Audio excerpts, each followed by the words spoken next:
వర్గంలో అభివృద్ధి పరుగులు పెడుతోందని ఎవరు ఏ నేతలపై కక్ష సాధింపు చర్యలకు దిగద్దన్నారు ఎమ్మెల్యే కోటంరెడ్డి శ్రీధర్ రెడ్డి.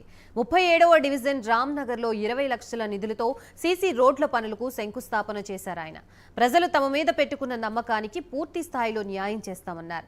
కష్టాల్లో పనిచేసిన నాయకుల కార్యకర్తల గౌరవం పెరిగే విధంగా వారి ఆకాంక్షలకి అనుగుణంగా పనిచేస్తానని, గడిచిన వారం రోజులుగా రూరల్ నియోజకవర్గంలో అభివృద్ధి పనులు ఒక జాతరని తలపిస్తూ ముందుకు వెళుతున్నాయి చెప్పారు.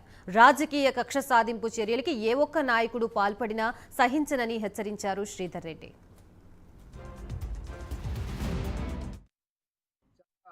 సంతోషం. నెల్లూరు రూరల్ నియోజకవర్గం 37వ డివిజన్, ఈ 37వ డివిజన్ లో సిమెంట్ రోడ్డుకి శంకుస్థాపన చేసుకోవడం జరిగింది. అతి త్వరలో వేగవంతంగా నాణ్యత ప్రమాణాలతో పూర్తి చేసి అందిమని చెప్పని కూడా అధికారులను కోరటం జరిగింది.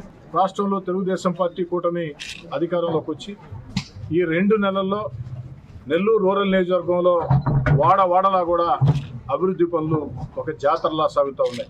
ప్రజల కోరిక మేరకి, ప్రజల అవసరాల కోసం ఎక్కడ ప్రజలు ఏది అవసరం అనుకుంటే అదేదైతే ఆర్థిక ప్రాధాన్యత క్రమంలో ఎక్కడికక్కడ ఈ అభివృద్ధి పనులు చేపట్టడం జరుగుతుంది.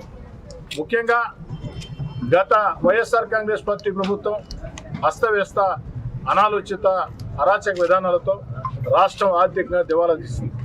ఈరోజు రాష్ట్రంలో ఆర్థికంగా దివాలా తీసిన రాష్ట్రంలో ఎక్కడా కూడా అభివృద్ధికి నిధులు లేని పరిస్థితి. అయినా కూడా తన అపార అనుభవంతో రాష్ట్ర ముఖ్యమంత్రి నారా చంద్రబాబు నాయుడు గారు ఆర్థిక సంక్షోభంలో కూరుకుపోయినటువంటి రాష్ట్రాన్ని గాడిం పెడుతూ ఉన్నారు.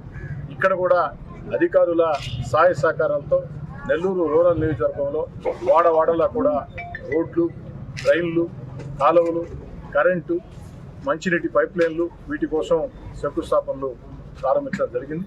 కొన్ని ప్రాంతాల్లో వేగవంతంగా పనులు జరుగుతున్నాయి, కొన్ని ప్రాంతాల్లో రేపు పనులు స్టార్ట్ అవుతాయి. చాలా